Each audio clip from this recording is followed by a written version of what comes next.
부활절 일곱째 주일, 주님의 승천을 기념하는 승천주일 아침입니다. 주님 앞에 감사함으로 예배로 나아가도록 하시겠습니다. 여호와께서 다스리시나니 땅은 즐거워하며 허다한 섬은 기뻐할지어다. 구름과 흑암이 그를 둘렀고 의와 공평이 그의 보좌의 기초로다. 불이 그의 앞에서 나와 사방의 대적들을 불사르시는도다. 그의 번개가 세계를 비추니 땅이 보고 떨었도다. 산들이 여호와의 앞 곧 온 땅의 주 앞에서 밀랍같이 녹았도다. 하늘이 그의 의를 선포하니 모든 백성이 그의 영광을 보았도다. 조각한 신상을 섬기며 허무한 것으로 자랑하는 자는 다 수치를 당할 것이라. 너희 신들아 여호와께 경배할지어다. 여호와여, 시온이 주의 심판을 듣고 기뻐하며 유다의 딸들이 즐거워하였나이다. 여호와여, 주는 온 땅 위에 지존하시고 모든 신들보다 위에 계시니이다. 여호와를 사랑하는 너희여, 악을 미워하라. 그가 그의 성도의 영혼을 보존하사 악인의 손에서 건지시느니라. 의인을 위하여 빛을 뿌리고 마음이 정직한 자를 위하여 기쁨을 뿌리시는도다. 의인이여, 너희는 여호와로 말미암아 기뻐하며 그의 거룩한 이름에 감사할지어다. 아멘. 금주에 허락하시는 하나님의 말씀 이사야서 32장 16절로 20절 말씀입니다. 우리 함께 주님의 말씀을 선포하시겠습니다. 그때에는 광야에 공평이 자로잡고 기름진 땅에 의가 머물 것이다. 의의 열매는 평화요, 의의 결실은 영원한 평안과 안전이다. 나의 백성은 평화로운 집에서 살며 안전한 거처 평온히 쉴 수 있는 곳에서 살 것이다. 비록 삼림이 우박에 쓰러지고 성읍이 완전히 무너져 내려도 씨를 뿌리는 곳마다 댈 물이 넉넉하고 어디에서나 안심하고 소와 나귀를 놓아 키울 수 있으니 너희는 복이 있다. 아멘.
널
성령을 기다리는 이의 기도라는 공동의 기도를 우리 하나님 앞에 한 목소리로 드리도록 하시겠습니다.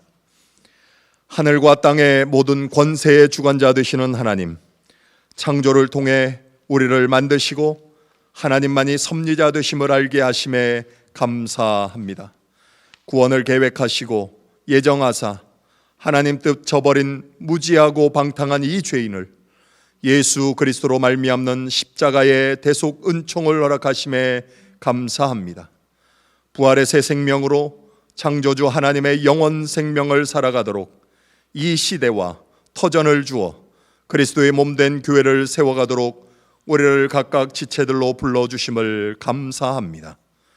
주님 없으면 우리의 삶이 그 모든 것이 다 해로운 것뿐이오니 주님의 거룩한 성령이시여 오셔서 우리의 죄와 허물들은 씻으시고 위로부터 다시 나는 중생의 역사를 이루어 주소서. 메마른 땅에는 끊이지 않는 생수를 하늘로부터 내리시사 광야의 길을 사막의 강을 내게 하소서. 굳건히 닫힌 강팍한 마음은 용광로에서 재련된 정금같이 비둘기 같은 성령의 마음 갖게 하시고 냉랭하고 싸늘한 마음은 뚝배기를 끓여내듯 불같은 성령이 우리의 마음을 달구어 주옵소서. 비뚤어진 마음 곧게 하시고 빗나간 생각과 눈길이 주님 마음 품고 바라게 하소서. 가난한 이들의 아버지 되신 하나님, 가난한 심령에 은총을 주시어 하나님 나라를 소망하는 복된 이들이 되게 하소서. 삶의 가난한 자리에서 허덕이는 이들에게 하늘과 땅의 기름진 복을 허락하여 주소서. 병약한 육신으로 가난한 이들에게 의로운 해가 떠올라 치료하는 빛으로 생기를 불어넣어 주소서.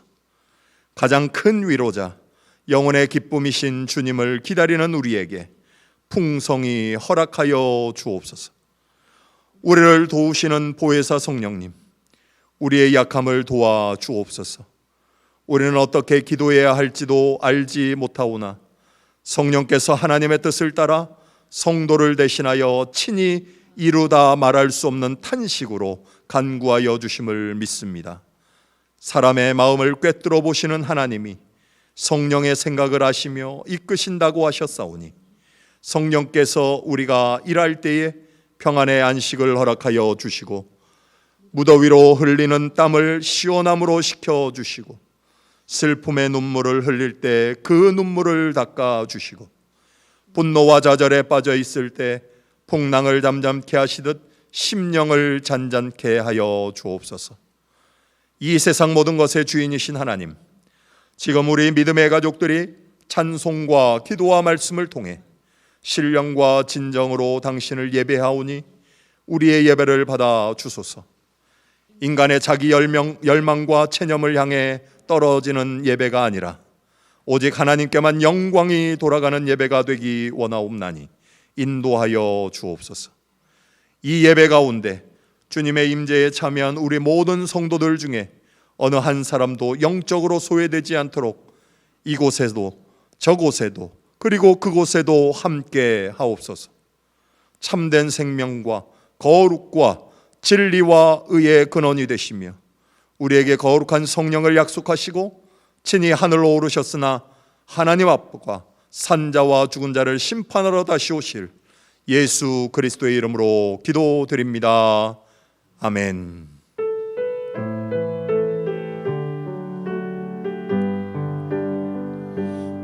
구합니다.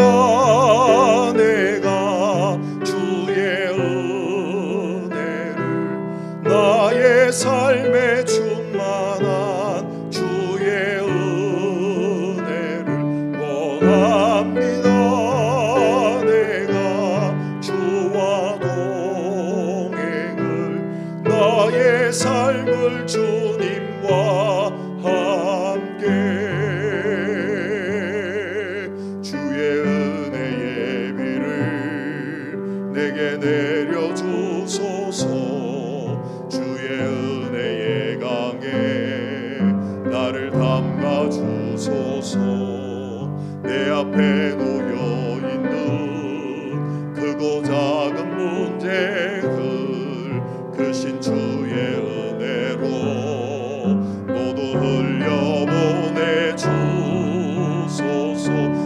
구합니다. 내가 주의 은혜를 나의 삶에 충만한 주의 은혜를 원합니다. 내가 주와 동행을 나의 삶을 주님과 함께 구합니다. 내가 주의 은혜를 나의 삶에 충만한 주의 은혜를 원합니다. 내가 주와 동행을 나의 삶을 주님과 함께. 부활절 일곱째 주일 승천주일 우리에게 주시는 하나님의 말씀입니다. 복음서 요한복음서 16장 16절에서 24절의 말씀입니다. 주님의 말씀을 제가 받들어 봉독하겠습니다.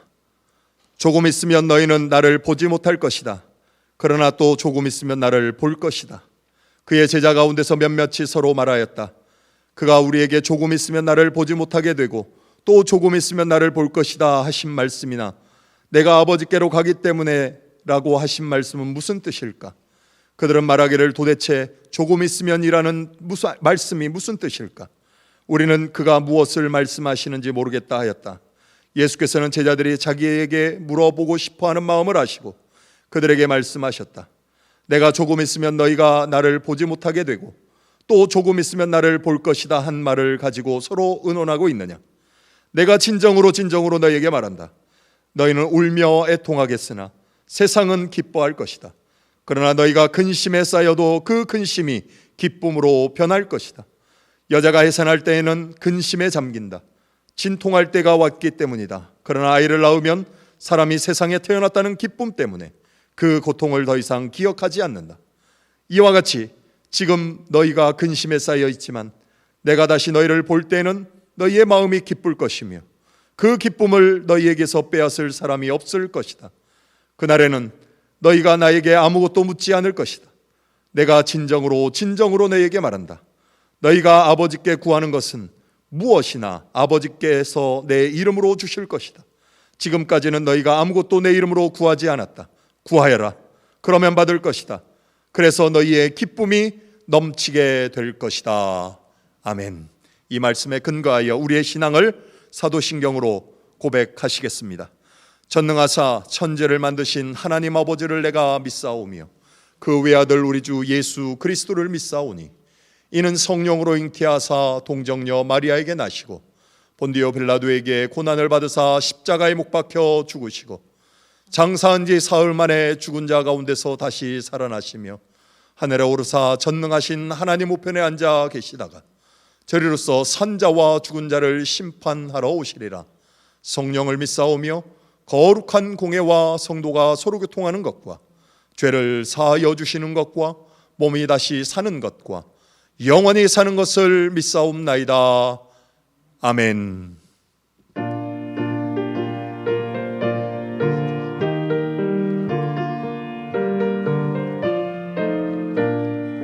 주 어느 때 다시 오실는지 아는 이가 없으니 등 밝히고 너는 깨어있어 주를 반겨 맞으라. 주 안에서 우리 몸과 마음이 깨끗하게 되어서 주 예수님 다시 오실 때에 모두 기쁨으로 맞으라. 주 오늘에 다시 오신다면 부끄러움 없을까. 잘하였다 주님 칭찬하며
오늘은 교회력 절기로 하자면 승천주일이라고 되어 있습니다.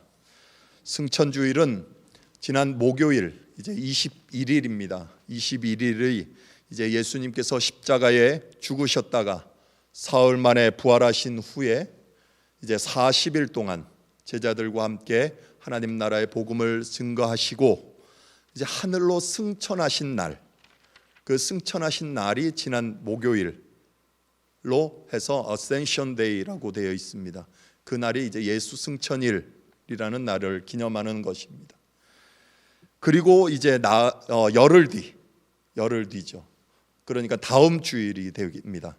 주일 아침이 바로 예수님께서 이미 약속하신 보혜사 성령 하나님을 우리에게 약속하신 그대로 우리에게 보내주신 그 오순절 성령 강림절이 바로 그렇게 교회력 절기로는 이어집니다.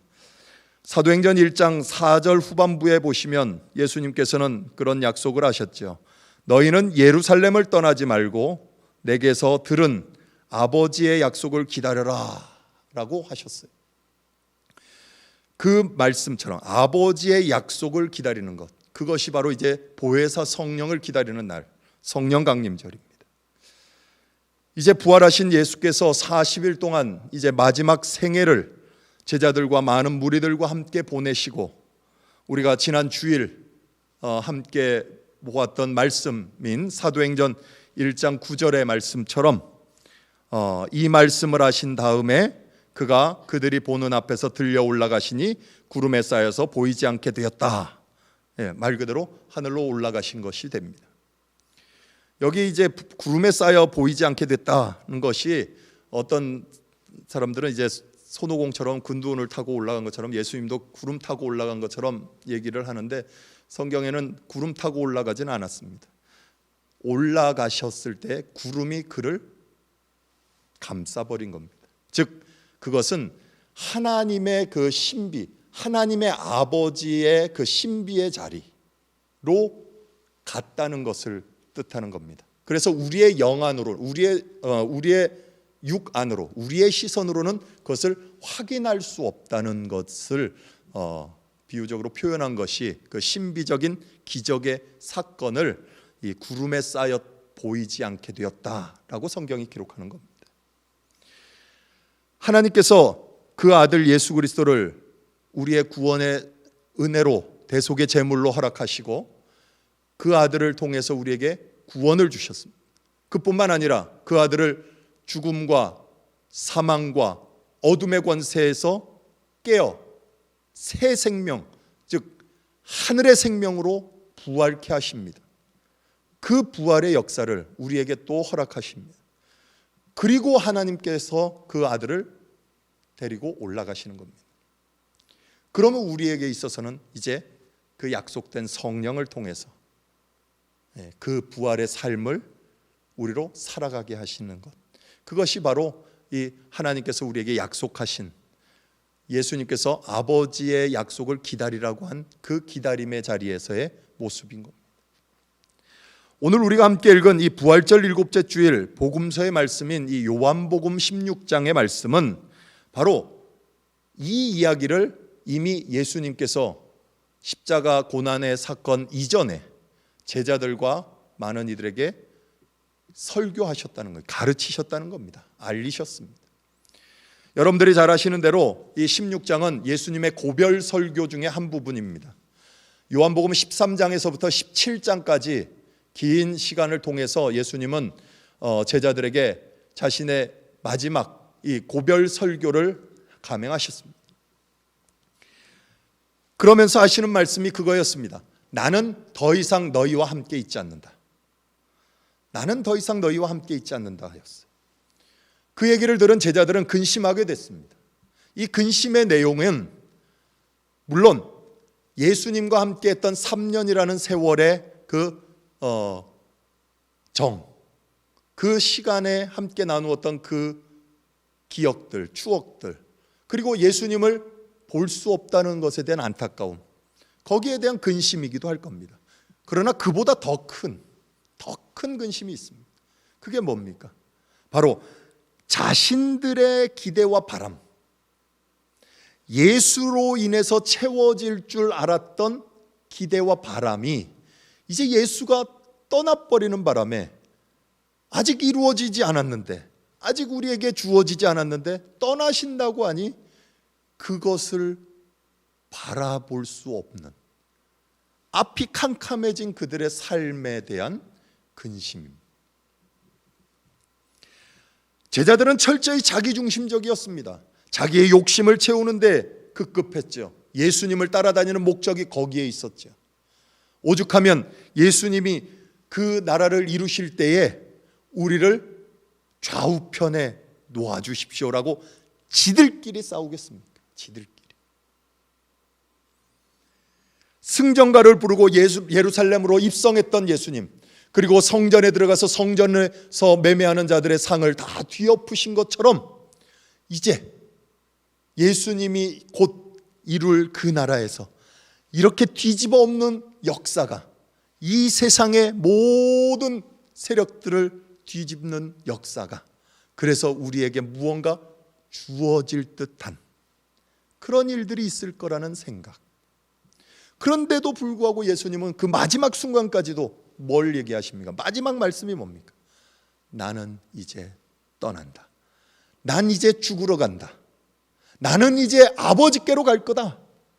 그것이 예수님의 마지막 말씀입니다. 십자가에 죽고 아버지께로 가는 것, 그것은 그리스도가 마땅히 행해야 하는 하나님의 일이었습니다. 그것이 그리스도의 일이었습니다. 그럼에도 불구하고 제자들은 자신들의 장래, 자신들의 사람의 일, 그것밖에 보이지 않았던 거죠. 제자들뿐만 아닙니다. 당시 유대인들도 마찬가지였죠.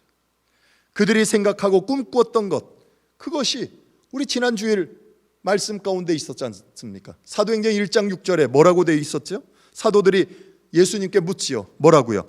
사도들이 한자리에 모였을 때 예수께 여쭈었다. 주님께서 이스라엘에게 나라를 되찾아 주실 때가 바로 지금입니까? 묻는 거예요. 지금입니까? 그들의 생각, 이스라엘이 회복되는, 즉 당시 로마의 지배 아래 있었던 그 이스라엘이 이제 성전에 매매하는 자들의 상을 뒤집듯이 로마를 뒤집어 버리고 이제 이스라엘이 설 것이 언제입니까? 지금입니까? 였어요. 이 이야기를 한 때가 언제였죠? 사도행전 1장 3절에 보시면 그 시기가 있대요. 예수께서 고난을 받으신 뒤에 자기가 살아계심을 여러 가지로 증거로 드러내셨습니다. 그는 40일 동안 그들에게 여러 차례 나타내시고 하나님 나라에 관한 일들을 말씀하셨습니다. 십자가 사건이 있었고 부활 사건이 있었어요. 그걸 다 목도했습니다. 그들은 예수님이 승천하시는 그 자리까지 그들은 뭘 요구했느냐? 이스라엘의 회복의 때가 이때입니까? 했어요. 자신들의 처지, 자신들의 장래가 걱정됐죠. 그리스도 안에서 나타난 이 큰 능력, 큰 기적의 역사들을 통해서 뭔가 자신들이 지금까지 예수님과 동행했던 그 3년이라는 세월을 보상받을 수 있을 거라고 생각했어요. 예수님은 이미 이 사실들을 알고 계신 겁니다. 바로 오늘 본문, 오늘 우리가 함께 읽는 이 요한복음 16장의 말씀들이 바로 그것을 우리로 확인케 하는 겁니다. 그리고 그 말씀이 신자된 우리 안에 어떻게 주어지는지 확인케 하시는 말씀이 바로 오늘 이 요한복음 16장의 말씀입니다. 그 앞부분, 우리가 읽은 16절 바로 앞부분 12절 13절에 성경이 이런 말씀을 증언하지요. 예수님께서 말씀하십니다. 아직도 내가 너희에게 할 말이 많으나 너희가 지금은 감당하지 못한다. 그러나 그분 곧 진리의 영이 오시면 그가 너희를 모든 진리 가운데로 인도하실 것이다. 그는 자기 마음대로 말씀하지 않으시고 듣는 것만 일러주실 것이요 앞으로 올 일들을 너희에게 알려주실 것이다 그랬어요. 이것은 이미 14장에서도 동일하게 예수님께서 말씀하셨어요. 고별 설교 가운데 이런 말씀을 하셨어요. 14장 26절에 보시면 그러나 보혜사 곧 아버지께서 내 이름으로 보내실 성령께서 너희에게 모든 것을 가르쳐 주실 것이며 또 내가 너희에게 말한 모든 것을 생각나게 하실 것이다 그랬어요. 이 진리의 영, 보혜사, 그 성령이 오시면 지금 아무리 너에게 말해도 너희들은 오해하고 제대로 깨닫지 못하지만 이 진리의 영, 성령이 오셔서 그 성령이 너희에게 그걸 깨닫게 하시고 그걸 알게 하시겠다는 겁니다. 그때가 되면 그 순간 그 성령의 충만함을 받고 성령과 함께 동행하는 삶을 살게 되면 그때가 되면 그때 하신 말씀이 이거였구나를 알게 하신다는 겁니다. 조금만 기다리라고, 조금만 있으면 그 일이 있을 거라고, 조금만 있으라고. 바로 그 이야기를 오늘 16장 16절, 이 요한복음 16장 16절 이하에 여러 차례에 걸쳐서 말씀하고 계신다는 거예요. 한번 오늘 본문 다시 한번 보시죠. 16장 16절부터 19절에 보시면 여러분들 한번 다시 읽으실 텐데 거기에 보면 조금 있으면 이라는 말이 몇 번 반복해서 나오는지 한번 세보십시오. 한번 읽어보실까요? 조금 있으면 너희는 나를 보지 못할 것이요 그러나 또 조금 있으면 나를 볼 것이다. 그의 제자 가운데서 몇몇이 서로 말하였다. 그가 우리에게 조금 있으면 나를 보지 못하게 되고 또 조금 있으면 나를 볼 것이다 하신 말씀이나 내가 아버지께로 가기 때문에 라고 하신 말씀은 무슨 뜻일까? 그들은 말하기를 도대체 조금 있으면 이라는 말씀이 무슨 뜻일까? 우리는 그가 무엇을 말씀하는지 모르겠다 했다. 예수께서는 자기 제자들이 자기에게 물어보고 싶어하는 마음을 아시고 그들에게 말씀하셨다. 내가 조금 있으면 너희가 나를 보지 못하게 되고 또 조금 있으면 나를 볼 것이다 한 말을 가지고 서로 논의하고 있느냐 그래요. 이 조금 있으면이라는 말이 이 짧은 구절 안에 7번이나 등장해요. 7번. 사도 요한이 이 요한복음을 기록하면서 이 예수님의 고별 설교를 기록하면서 이 이야기를 구태여 이렇게 많이 반복해서 증언할 이유가 뭐가 있겠습니까? 조금 있으면 그리고 그 뒤에 되어질 그 순간 조금 있으면 이라는 말로 시작해서 그 되어질 순간 그때가 언제인지 그리고 조금 있으면과 그 이루어지는 그 순간 그 사이는 도대체 어떻게 살아야 된다는 것일까? 이제 그 이야기를 예수님께서 해주고 계신다는 거예요.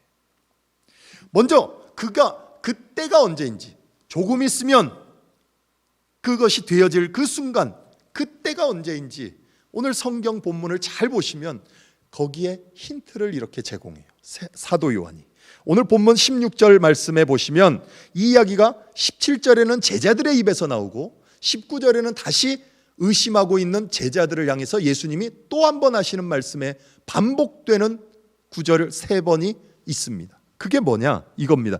조금 있으면 너희는 나를 보지 못할 것이다. 그러나 또 조금 있으면 나를 볼 것이다 그래요. 자, 처음에 나타난 이 조금 있으면이라는 것은 지금 예수님이 고별 설교하고 계시는 순간이기 때문에 조금 있으면이라는 것은 뭐겠어요? 충분히 예수님이 십자가에 죽는 그 순간이 있겠죠. 십자가에 그 죽으시면 그때는 보지 못할 거예요. 그건 충분히 이해를 해요. 그런데 두 번째, 또 조금 있으면 그때 다시 나를 볼 것이다 라고 했는데 여기 이 두 번째 조금 있으면 이라는 것, 여기에 대해서는 좀 이야기들이 많습니다. 어떤 이들은 이것은 예수님께서 십자가에 죽으시고 부활하셔서 제자들 앞에 나타난 그때 보였잖아요. 그때가 이제 조금 있으면 이라고 얘기하는 사람들이 있어요. 그리고 또 어떤 이들은 예수님께서 이제 하늘로 승천하시고 다시 오시잖아요. 마지막 재림의 때에 오시는 그 주님이 오시면 그때 볼 거다라는 것이 어떤 부류대의 사람들의 이야기예요. 그런데 오늘 이 사도 요한이 요한복음 이 말씀을 기록하면서 우리에게 주는 아주 중요한 때가 있어요. 그래서 저는 앞에 두 때, 부활의 때와 재림의 때가 아닌 이 때는 언제냐? 조금 있으면 이라는 것은 성령이 너희에게 임하실 때, 그때를 이야기하고 있다고 저는 강하게 어필하고 싶어요. 왜 그러느냐? 그 이유가 여기 나와요.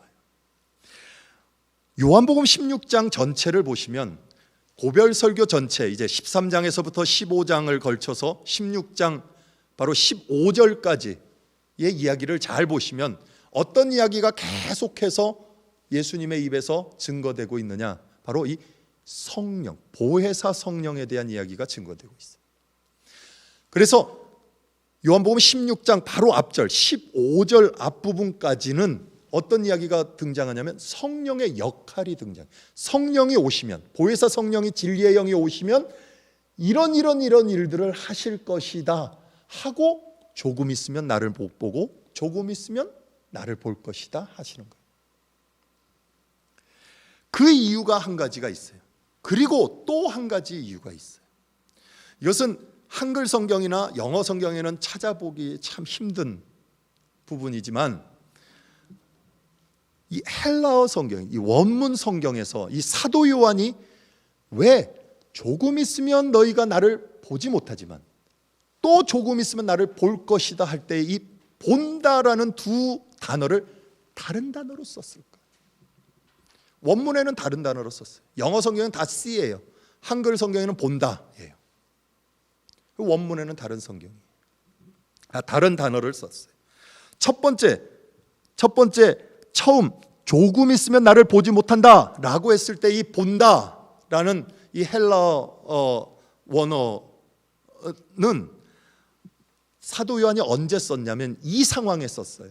이 상황. 어떤 상황이냐면 요한복음 2장 23절에 가시면 이렇게 그 단어를 썼어요. 함께 한번 보시죠. 요한복음 2장 23절입니다. 예수께서 유월절에 예루살렘에 계시는 동안에 많은 사람이 그가 행하시는 표징을 보고 그 이름을 믿었다 그래요. 동일하게 요한복음 4장 19절에도 동일한 단어를 쓰는데 여기에 사마리아 여인과의 대화에서 이런 이야기를 합니다. 여자가 말하였다. 선생님, 내가 보니 선생님은 예언자이십니다 라는 얘기. 여기 본다는 것이 아까 우리가 16절에 보았던 처음 본다, 조금 있으면 나를 보지 못한다 할 때 본다는 단어예요. 이것은 어떤 상황일까요? 내가 눈으로 그를 보는 걸 얘기하는 거예요. 즉 자신의 안목이죠. 자기 자신의 시선을 가지고 보는 것을 얘기해요. 그런데 두 번째, 또 조금 있으면 너희가 나를 볼 것이다 할 때의 그 본다는 의미는 다른 단어예요. 헬라어에. 그 다른 단어를 어디서 쓰느냐면 요한복음 1장 50절 51절에 가면 두 번이 그 단어가 등장을 합니다. 성경이 이렇게 증언합니다. 예수께서 그에게 말씀하셨다. 내가 무화과 나무 아래 있을 때 내가 너를 보았다고 해서 믿느냐? 이것보다 더 큰 일을 내가 볼 것이다. 예수께서 그에게 또 말씀하셨다. 내가 진정으로 너희에게 말한다. 너희는 하늘이 열리고 하나님의 천사들이 인자 위에 오르락 내리락 하는 것을 보게 될 것이다. 한번 잘 생각해 보세요. 이것보다 더 큰 일, 더 큰 일을 볼 텐데 그 본다는 것과 하늘의 천사들이 오르락 내리락 하는, 인자 위에 오르락 내리락 하는 것을 보는 것, 그것은 어떻게 볼 수 있을까요? 답이 나오는 거죠. 영 안에 영적인 안목, 이 영적인 시선이 있어야 되는 거죠. 그래서 자기 안목으로 보는 게 아니라 영적인 안목으로 볼 것이다를 이야기하는 거예요. 제가 전에 한번 설교 때 이 예를 한번 든 적이 있어요. 여러분들 자주 쓰는 말 중에 이 조감도라는 말 있잖아요. 조감도. 예, 새 조자에 볼감자에 그림도자 해서 새가 보는 그림이다 해서 조감도, bird's eye view 해서 위에서 보는 거를 조감도라고 하잖아요. 이처럼 얼마만큼 하나님의 관점에서 보고 이해할 수 있을까 한번 생각해 보자는 거예요. 하나님의 모든 충만하심 가운데 더 넓고 더 깊고 더 크고 더 높은 그런 것들을 볼 수 있는 그 영적인 안목. 그래서 제가 그때 한번 그런 얘기했죠. Bird's eye view가 아니라 God's eye view. 조감도가 아닌 신감도. 하나님이 보시는 그 모습처럼 영적인 안목. 바로 그 얘기. 오늘 우리가 함께 읽었던 16장 16절 다시 한번 보십시오. 거기에서 조금 있으면 너희가 나를 못 볼 거다. 조금 있으면 내가 십자가에 달려 죽고 아버지께 가기 때문에 너희는 육적인 시선으로는 나를 도무지 볼 수 없다. 그러나 또 조금 있으면 너희가 볼 것이다. 또 조금 있으면 너희가 볼 것인데 그때는 성령, 보혜사 성령이 너희에게 임하여 성령이 오시면 너희로 알게 하시기 때문에 영안이 열리기 때문에 영안으로 그것을 볼 수 있을 것이다. 이 얘기를 하는 거지. 그럼에도 예수님의 말씀이 제자들에겐 도무지 이해가 안 되는 거예요. 그때가 언젠지 그리고 그게 어떻게 나타나는 건지 모르는 거죠. 그래서 자기들끼리 묻는 거죠. 도대체 조금 있으면이 무슨 뜻일까? 아버지께 간다는 게 무슨 뜻일까? 그 마음을 아시고 예수님이 한 번 더 하시는 거예요. 19절에 조금 있으면 너희가 나를 보지 못하지만 또 조금 있으면 볼 것이다. 그게 뭔 뜻인지 알고나 너희들이 지금 논의하고 있냐? 그 얘기하는 거지. 그 안타까운 심정, 십자가에 죽고 부활하여서 아버지께로 간다는 것, 그리고 조금 있으면 성령이 너희에게 올 텐데 그 오셔서 너희로 알게 한다는 것, 그것이 어떤 내용인지 이제 성경이 증언해 주고 있어요. 오늘 본문 요한복음 16장 20절 이하의 말씀에 성경은 이렇게 증언하고 있죠. 한번 다시 보실까요? 내가 진정으로 너희에게 말한다. 너희는 울며 애통하겠으나 세상은 기뻐할 것이다. 그러나 너희가 근심에 쌓여도 그 근심이 기쁨으로 변할 것이다. 여자가 해산할 때에는 근심에 잠긴다. 진통할 때가 왔기 때문이다. 그러나 아이를 낳으면 사람이 세상에 태어났다는 기쁨 때문에 그 고통을 더 이상 기억하지 않는다. 이와 같이 지금 너희가 근심에 쌓여 있지만 내가 다시 너희를 볼 때에는 너희의 마음이 기쁠 것이며 그 기쁨을 너희에게서 빼앗을 사람이 없을 것이다. 그래요. 이 말씀이 누구에게 주는 말씀일 것 같습니까? 물론 1차적으로는 제자들에게 주는 겁니다. 그러나 성령을 받은 바로 그리스도인 여러분들에게, 우리에게 주는 말이에요. 우리에게 주는 말씀. 앞으로 성령의 충만함을 받을 저와 여러분에게, 모든 그리스도인들에게 주시는 말씀이 되셔야 돼요. 매일 매순간 임재하고 내주하시는 성령 하나님과 더불어 사는 것, 함께 이 땅에서 하나님의 백성으로 살아가고 있는 저와 여러분, 바로 우리에게 주시는 말씀, 반드시 필요한 말씀이에요. 조금 있으면 되어질 일, 오늘을 사는 우리에게 있어서의 조금 있으면 바로 지금이에요. 지금, 오늘이에요. 오늘. 예수 그리스도의 십자가의 구속과 부활의 생명을 누린 우리이기 때문에 그 안에 약속하신 보혜사 성령이 함께 하시는 바로 이 시간, 이 시간이 바로 조금 있으면 이루어지는 그 시간이라는 겁니다. 그때에 어떤 내용으로 우리에게 임하는 겁니까? 너희는 울며 애통하겠다고 하세요. 답답한 일입니다. 구원받고 이제 성령을 받는데 무슨 또 울고 애통하고 고통받는가? 그런데 오늘 우리의 삶이 그런 거죠.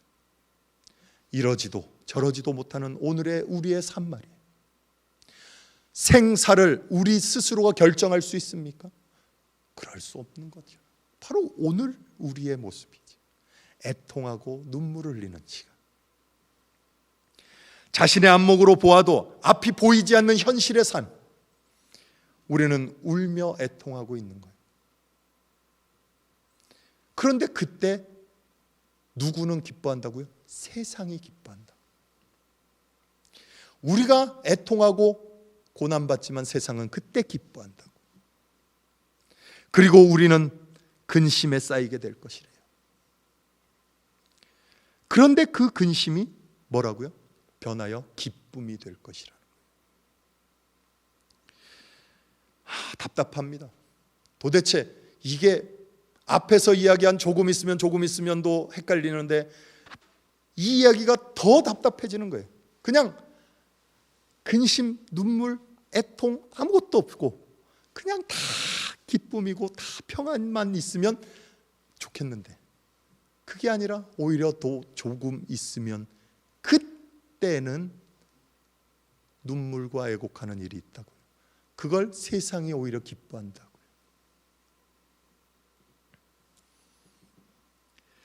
너희가 근심에 쌓여 있지만 내가 다시 너희를 볼 때에는 너희의 마음이 기쁠 것이다. 그래요. 그 기쁨을 너희에게서 빼앗을 사람이 없을 것이래요. 아니, 기쁨이 있어야 기쁨을 빼앗기진 않죠. 지금 오늘 우리의 모습이죠. 예수님이 너희가 성령을 받으면 내가 아버지께로 가서 너희에게 보낼 성령 보혜사가 너희 가운데 오시면 너희의 근심이 모두 사라질 거래요. 잘 생각해 보세요. 정말 성령이 우리에게 오시면 그 근심이 모두 사라지나요? 예수님이 정말 그러셨나요? 성경을 잘 보셔야 돼요. 그때에는 너희 모든 근심이 사라질 것이다. 안 그래요? 애통하고 근심할 것이래요. 성령을 받으면 내가 다시 너희를 볼 때 울고 애통하고 더 근심할 거라. 환난과 고난은 믿는 자들에게 있어서, 그리스도인들에게 있어서, 예수 믿는 자들에게 있어서의 특징이에요. 특징. 성경 어디에도 예수 믿으면 근심하지 않는다고 하지 않아요. 오히려 근심하나 기뻐하라고 그래요. 시험을 당하나 기쁘게 여기라고 그래요. 환난이 있으나 소망 가운데 거하라고 그러죠. 우리 대표적인 말씀 있잖아요. 로마서 5장 1절에서 4절까지 말씀. 우리 같이 한번 보실까요? 그러므로 우리는 믿음으로 의롭다 하심을 받았으므로 우리 주 예수 그리스도로 말미암아 하나님과 더불어 평화를 누리고 있습니다. 우리는 또한 그리스도로 말미암아 지금 서 있는 이 은혜의 자리에 믿음으로 나오게 되었으며 하나님의 영광에 이르게 될 소망을 품고 자랑을 합니다. 그뿐만 아니라 우리는 환난을 자랑합니다. 우리가 알기로 환난은 인내력을 낳고 인내력은 단련된 인격을 낳고 단련된 인격은 희망을 낳는 줄을 알고 있기 때문입니다. 그래요. 예수 그리스도 안에 우리가 구원 얻은 자, 즉 믿음으로 의롭다 하심을 받았으면 나타나는 증상, 나타나는 특징이 뭐냐면 환난이에요. 그러면서 5절에 무슨 말씀이 이어지나 한번 보세요. 이 희망은 우리를 실망시키지 않습니다. 왜? 하나님께서 우리에게 주신 성령을 통하여 그의 사랑을 우리 마음속에 부어주셨기 때문에 이게 따라오는 거예요. 성령을 부어주심으로 성령을 통하여 우리는 근심하고 애통할 수 있어요. 환난 받을 수 있어요. 그러나 그 근심이 기쁨으로. 우리는 육의 법을 따라 사는 자가 아니에요. 영의 법을 따라 사는 하늘의 백성들이죠. 그렇기 때문에 성령을 받으면 받을수록 올바른 하나님 나라의 백성이 되면 될수록 성령과 더 깊은 교제 가운데 그 깊은 자리에 들어가면 갈수록 우리에게는 환난이 있는 거예요. 고난이 있는 거예요. 그래서 산상수훈 말씀에 예수님께서 뭐라고 하세요? 애통하는 자는 복이 있는 거예요. 애통하는 자.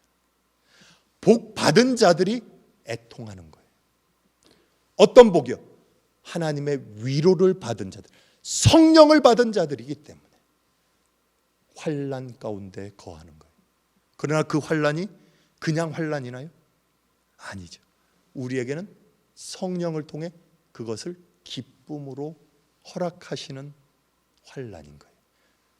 요한복음 16장 오늘 본문 말씀의 제일 마지막 절 33절로 가보시면 성경이 그래서 예수님의 입으로 이 말씀을 선포하시는 거예요. 같이 한번 읽어보시죠. 33절, 내가 이것을 너희에게 말한 것은 너희가 내 안에서 평화를 얻게 하려는 것이다. 너희는 세상에서 환난을 당할 것이다. 그러나 용기를 내어라. 내가 세상을 이겼다예요. 환난을 피할 것이다? 아니죠. 뭐요? 환난을 당할 거래요. 당한대요. 이건 마땅한 거죠. 그럼에도 불구하고 우리에게 뭐라고요? 용기를 내래요. 왜? 예수님이 세상을 예수님이 그 세상, 우리가 환난 당함을 기뻐하는 그 세상을 이겼기 때문에, 죽음과 사망과 죄와 모든 어둠의 권세를 이기셨기 때문에, 그 부활의 생명을, 구속의 은혜를 받은 자가 바로 우리이기 때문에, 그리고 성령을 선물로 받은 자들이기 때문에, 그게 바로 여러분들이라는 겁니다. 그래서 피할 게 아니에요. 우리는 용기를 내는 거예요. 담대해지는 거예요. 왜요? 내가 싸워 환난을 이기는 게 아니라 예수님이 이기시기 때문에. 성령께서 오셔서 우리 가운데 임하시면 그리스도 예수 안에서 우리가 당하는 어떠한 세상의 고난과 애통함과 곡함과 환난 가운데서 성령께서 친히 이기심을 보게 하시기 때문에, 이기심을 보게 합니다. 오늘 우리의 현실, 지금 조금 있으면 이 현실을 살아가고 있는, 오늘의 자리를 살아가고 있는 바로 여러분들이 용기를 내야 되고 더 힘을 내야 되고 그 성령과 더 깊은 교제를 해야 되는 그 이유, 그것은 그 환난을 이기신 것이 아니라 그 환난을 보고 기뻐하는 세상을 이기신 하나님께서 여러분들에게 기쁨을 주시기 때문에. 그래서 우리 성도들이 가져야 될, 우리 성도들이 성령을 사모하고 성령과 함께 살아가는 이 구원받은 자의 삶의 자리에서 해야 될 것이 뭐냐? 16장 23절 24절에 이게 나오는 거죠. 우리 지난 시간에도 사도행전 말씀에서도 확인했지만 오늘 이 말씀을 해서 다시 한 번 더 확인해 보세요. 16장 23절 24절입니다. 그날에는 너희가 나에게 아무것도 묻지 않을 것이다. 내가 진정으로 너희에게 말한다. 너희가 아버지께 구하는 것은 무엇이나 아버지께서 내 이름으로 주실 것이다. 지금까지는 너희가 아무것도 내 이름으로 구하지 않았다. 구하여라. 그러면 받을 것이다. 그래서 너희의 기쁨이 넘치게 될 것이다. 이 기도 이야기가 나와요. 기도. 성령 받은 자들의 삶의 내용, 그들이 마땅히 살아갈 내용의 중심에는 기도가 있다는 소리예요. 그런데 보세요. 그날에는 내가 아버지께로 떠나가지만 약속된 보혜사 성령이 너에게 임하면 내게 묻지 않을 거래요. 기도하지 말라는 걸까요? 그게 아니라 오히려 더 기도하라는 거죠. 어떻게? 중요한 건 어떻게 해요? 어떻게요? 내 이름으로. 그전에는 내 이름으로 기도하지 않았다는 거죠. 여기에서 예수 이름으로 기도했다는 게 뭘까요? 하나님 감사합니다. 허락하신 삶의 모든 것 부어주실 줄 믿습니다. 예수님의 이름으로 기도합니다. 예수님의 이름으로 기도합니다 해서 예수의 이름일까요? 지금 이야기하는 예수의 이름이 뭡니까? 예수의 이름, 즉 예수님이 살아내셨던 예수님의 삶의 내용이에요. 예수님이 보여내는 예수님의 속성이에요. 예수님이 가지고 계신 하나님의 성품이에요. 그 이름으로 기도하는 거죠. 예수님이 죄와 사망의 권세를 이기기 위해 십자가에 죽으셨습니까? 그 이름으로예요. 죽는 삶으로 말이에요. 예수님이 죄와 사망의 권세를 물리치고 부활 승리하셨습니까? 그 이름으로 하는 거예요. 그 이름으로. 예수님이 낮은 자를 섬기기 위해 바닥을 기셨습니까? 그 이름으로 하는 거예요. 예수님이 비난을 받으셨어요? 뺨맞음을 당하셨어요? 침뱉음을 당하셨어요? 그 이름으로 하는 거예요. 예수님이 살아내셨던 그 삶의 내용으로 기도하는 거예요. 예수님이 가지고 있는 속성, 목적이죠. 성도 여러분, 오순절 성령 강림 사건 이후, 여러분들이 잘 아시는 사도행전 2장 이후에 사도들의 삶과 교회, 초대교회의 모습들을 여러분들 잘 아실 거예요. 성령을 받은 그 사도들이 어떻게 살았습니까? 성령 받으니까 막 기적만 나타나고 그들은 평안하고 기쁨의 삶만 있었어요? 아니죠. 삶의 순간순간 그들은 뭘 겪었어요? 고난을 겪었어요. 환난을 겪었어요. 매맞음을 당했어요. 감옥에 갇힘을 당했어요. 죽음의 자리까지 갔어요. 성령 받은 자들의 삶의 내용은 환난은 마땅한 거예요. 그러나 그들에게 있어서의 그 환난은 기쁨이 되었어요. 그리고 그들은 날마다 예수 그리스도의 이름으로 기도하는 삶을 살았어요. 기도하는 삶. 여러분들 잘 아시는 대로 성령 강림 사건 이후 가장 첫 사건이 뭐였습니까? 사도행전 3장에 나타나는 안진뱅이를 고친 사건이, 그렇죠? 안진뱅이, 성전 미문에 앉은 안진뱅이 고친 사건. 그 이후에 사도들은 어떻게 됐습니까? 그 사건 이후로 그들은 공회에 불려가서 잡혀가서 매맞음을 당하고 옥에 갇히는 사건들이 있었어요. 핍박을 당했어요. 그러면서 풀려나요. 그러면서 그들이 하는 기도가 있었어요. 기도. 그 기도가 어떤 내용이었느냐? 한번 성경이 증언하는 얘기를 들어보세요. 사도행전 4장 한번 보시죠. 4장 23절 이하에 보시면 이 기도의 내용을 잘 보세요. 베드로와 요한은 풀려나는 길로 동료들에게로 가서 대제사장들과 장로들이 한 말을 낱낱이 일렀다. 동료들은 이 말을 듣고서 다 같이 하나님께 부르짖어 아뢰었다. 하늘과 땅과 바다와 그 안에 있는 모든 것을 지으신 주님, 주님께서는 주님의 종인 우리의 조상 다윗의 입을 빌려서 성령으로 이렇게 말씀하셨습니다. 어찌하여 이방 민족이 날뛰며 뭇 백성이 헛된 일을 꾀하였는가? 세상 임금들이 들고 일어나고 통치자들이 함께 모여서 주님과 그의 메시아에게 대적하였습니다. 사실 헤롯과 본디오 빌라도가 이방 사람들과 이스라엘 백성들과 한패가 되어 이 성에 모여서 주님께서 기름 부으신 거룩한 종 예수를 대적하여 주님의 권능과 뜻으로 미리 정하여 두신 일들을 모두 행하였습니다. 주님, 이제 그들의 위협을 내려다 보시고 주님의 종들이 참으로 담대하게 주님의 말씀을 말할 수 있게 해주십시오. 그리고 주님께서 능력의 손을 뻗치시어 병을 낫게 해주시고 주님의 거룩한 종 예수의 이름으로 표징과 놀라운 일들이 일어나게 해주십시오. 그랬어요. 그들의 기도의 내용을 잘 보세요. 그들이 저 대제사장들을 뒤집어 엎어주시고 이 로마 땅을 뒤집어 엎어주시고 우리를 다시금 들어 하나님의 사도들로 세워주십시오라고 기도합니까? 어떻게 기도해요? 그들이 예수의 이름으로 기도한 것은 예수 그리스도가 하신 그 일에 대해서 기도하는 거예요. 뭐요? 하나님 나라의 복음을 선포하는 일, 담대하게 복음을 전하게 해주십시오. 병든 자를 고치게 해주십시오. 이게 그들의 기도예요. 이게 예수 이름으로 기도하는 거예요. 예수 이름. 사도들의 간구는 바로 그거예요. 하나님이 어떠한 분이신지, 그리고 예수 그리스도가 어떠한 일을 행하셨는지 그것에 대한 간구였어요. 저것들 우리를 옥에 가두었습니다. 저것들을 한번 다리를 쳐주십시오. 꼬꾸라지게 해주십시오가 아니에요.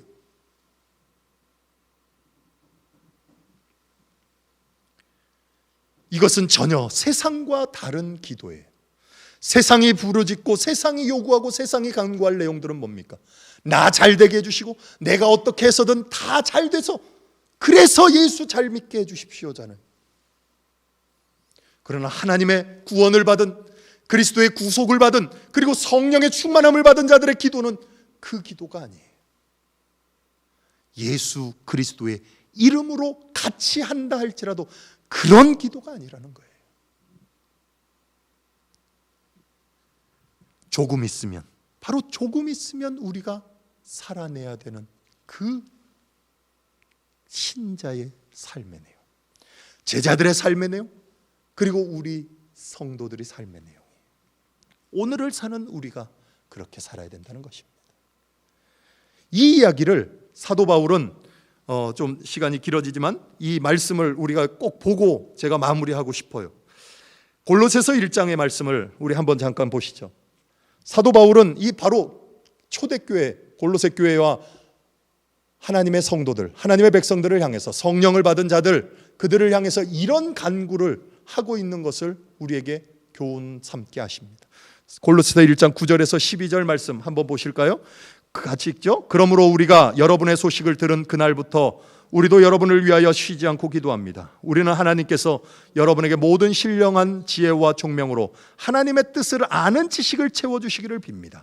여러분이 주님께 합당하게 살아감으로써 모든 일에서 그분을 기쁘게 해드리고 모든 선한 일에서 열매를 맺고 하나님을 점점 더 알고 하나님의 영광의 권능에서 오는 모든 능력으로 강하게 되어서 기쁨으로 끝까지 참고 견디기를 바랍니다. 그리하여 성도들이 받을 상속의 몫을 차지할 자격을 여러분에게 주신 아버지께 여러분이 빗속에서 감사를 드리게 되기를 우리는 바랍니다.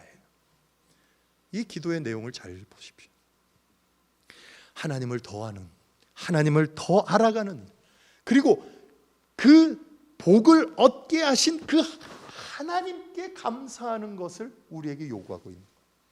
그것을 우리는 결코 놓쳐서는 안 돼요. 이게 바로 성령 받은 자의 삶이에요. 그 이후에 나중에 집에서 1장을 쭉 한번 보세요. 그 뒤에 보시면 18절부터 29절까지 이 교회에 대한 이야기가 쭉 나와요. 성도와 교회에 대한 이야기를 해요. 교회라는 것은요, 굉장히 신비한 곳이에요. 성령의 은혜를 받아서 하나님의 관점에서 그 뜻을 구하고 그 지혜와 성령의 충만함을 통해서 당신이 하시는 일을 살아가야 할 지금 오늘 지금을 구하는 훈련의 장이 바로 교회예요. 그걸 골로새서에서 이야기를 해줘요. 믿음의 터 위에 굳건히 서서 자라가기를 바울 사도가 이 골로새 교회를 향해서 요구해요. 성도 여러분, 우리가 이제 이 그리스도의 이름으로 기도하는 것, 그리스도의 성품으로 그리스도를 아는 지식에 합당하게 기도하는 것, 이 삶을 우리는 결코 놓쳐서는 안 돼요. 고난이 있습니까? 슬픔이 있습니까? 애통하는 일이 있습니까? 우리가 구원받고 성령 받은 자라면 마땅히 겪어야 할 일이에요. 그러나 그 슬픔으로 우리가 슬퍼하는 것이 아니라 그곳에 함께 하신 성령으로 인해 그 슬픔을 변하여 기쁨이 되게 하심을 우리는 감격해야 되는 거죠. 그게 성령 받은 자들의 삶이에요. 우리에게 하나님께서 주시는 그 거룩한 은혜의 삶, 하나님의 관점, 하나님의 영안, 하나님이 주신 그 성령의 진리, 그 은혜로 우리가 하나님을 제대로 보지 못하면, 예수를 알지 못하면 우리는 똑같이 예수의 이름으로 기도는 하지만, 예수 그리스도의 이름으로 기도는 하지만 이방인들이 기도하는 중언부언하는 기도와 다르지 않은 그런 인생을 살 수밖에 없습니다. 성도 여러분, 조금 있으면, 그때가 언제입니까? 그때가 오늘입니다. 우리에게는 이미 그리스도의 구원이 우리에게 이루어졌고 성령을 이미 보내신 그 이후의 삶을 우리는 살아가고 있습니다. 오늘, 지금, 그때 여러분들이 감당해야 될 성령의 사람으로의 삶, 그 삶이 하나님 앞에 더 믿음 위에 굳건히 서는, 교회를 교회되게 하는 자로 살아가는 그러한 인생이 되고, 그래서 이제 다음 주일 우리가 함께 오순절 성령 강림 주일을 맞이할 터인데, 그때는 지금보다 더한 거룩한 은혜의 성령이 지금으로부터 우리를 이끌어 그곳에서 하나님의 거룩한 하나님 천상의 무도회를, 하나님과 함께 춤을 추는 그 기쁨을 경험하는 그러한 순간들이 되도록 여러분들의 인생이 하나님 앞에 붙들리기를 주님의 이름으로 간절히 축원드립니다. 말씀을 생각하면서 잠시 묵상하시겠습니다.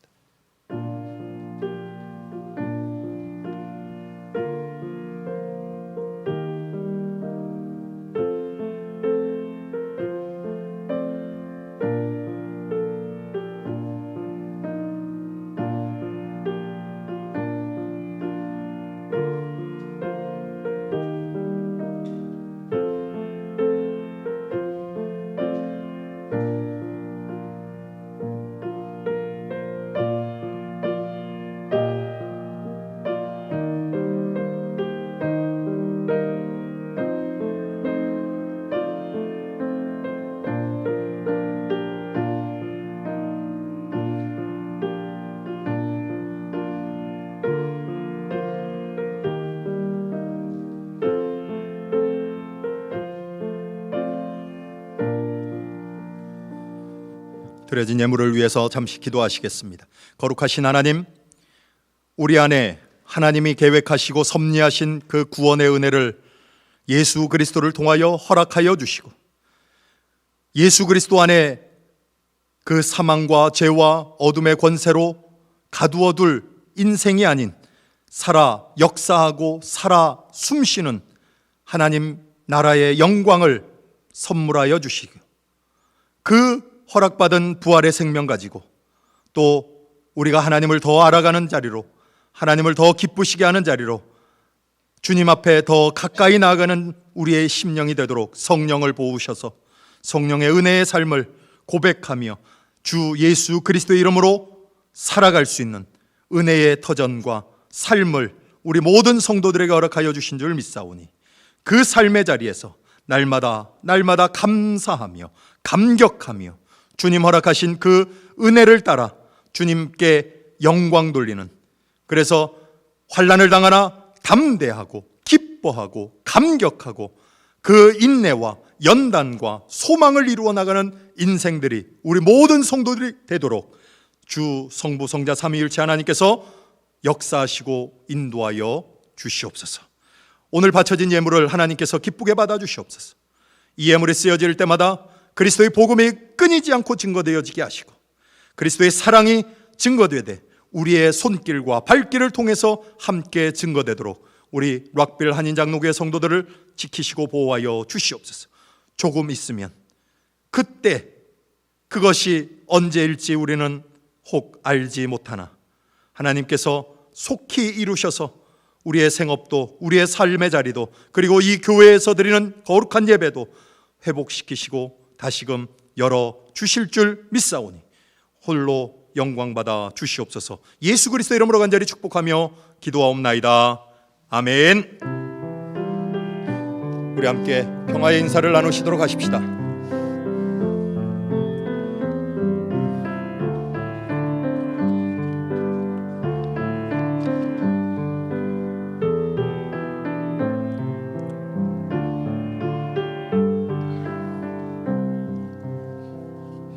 부활절 일곱째 주일이면서 오늘은 승천주일 예배로 하나님 앞에 모였습니다. 영상 예배 가운데 함께 하신 우리 모든 락빌 한인장로교회 성도 모두에게 주님의 은혜로 축복하며 환영합니다. 다음 주일은 이미 설교 가운데서도 말씀드렸듯이 성령 강림 주일입니다. 이제 부활절 절기가 오늘로 끝나고 다음 주일부터는 성령 강림 절기로 계속 진행됩니다. 주님께서 약속하신 성령의 은혜가 충만하여지기를 늘 사모하고 성령과 함께 동행하는 그 은혜의 삶을 고백하며 함께 살아가시기를 주님의 이름으로 다시 한번 축원드립니다. 절기 색깔은 빨간색이 되겠습니다. 코로나 바이러스 5차 대책안 여러분들 주보 인터넷을 통해서 확인하시고 참조하셔서 이 진행대로 잘 진행될 수 있도록 협조해 주시면 감사하겠습니다. 아직까지 우리 이제 몽고메리 카운티가 현재 오픈은 안 돼 있지만 곧 오픈한다는 얘기는 있지만 오픈하지 않아서 6월 7일 우리가 모일 수 있을지는 모르겠습니다. 그러나 이게 시행이 되는 대로 다시 확정적인 더 아나운스먼트를 여러분들에게 소식을 전해서 여러분들이 교회에 모일 수 있도록 여러분들 소식을 전하도록 하겠습니다. 그 교회 예배 오실 때에 조치 사항들 꼭 참조하셔서 여러분들 이 일들이 혼선이 안 생기도록, 그리고 될 수 있으면 교회에서 이렇게 지시하고 좀 이렇게 안내를 해주는 대로 따라주시면 모든 게 다 은혜롭게 진행될 줄 믿고 여러분들 협조해 주시면 감사하겠습니다. 교회 학교와 여러 기타 모임들은 당분간은 계속적으로 온라인 예배와 그리고 매일 말씀 묵상으로 대체한다는 것 꼭 기억해 주시고 이를 위해서도 같이 기도해 주시면 감사하겠습니다. 추가적인 사항들을 더 업데이트되는 대로 여러분들에게 알려드리도록 하겠습니다. 우리 함께 주님을 찬양하도록 하시겠습니다.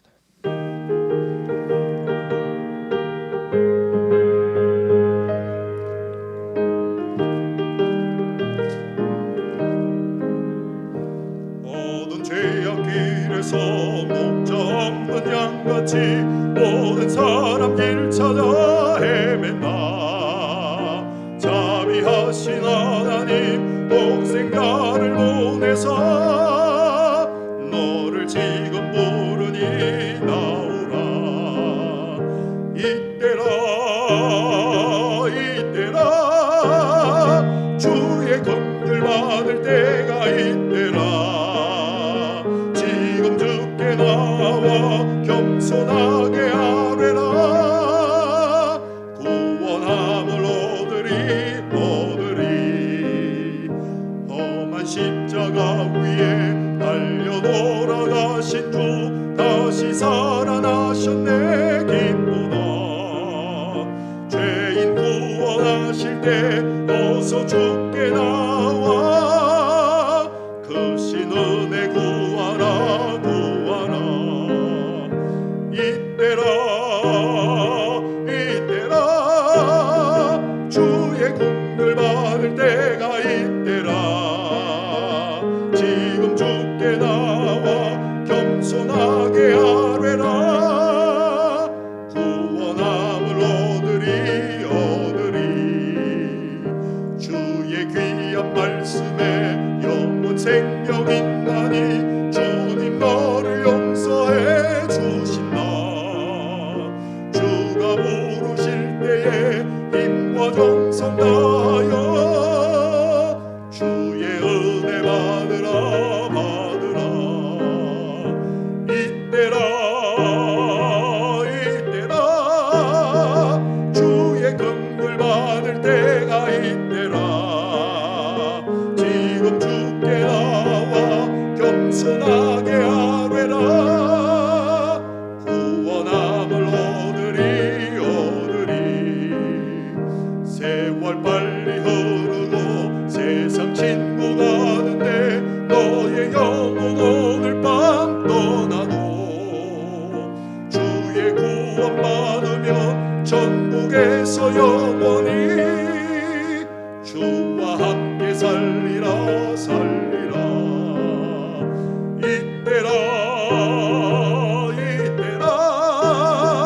주의 긍휼 받을 때가 이때라. 지금 주께 나와 겸손하게 아뢰라. 구원함을 얻으리.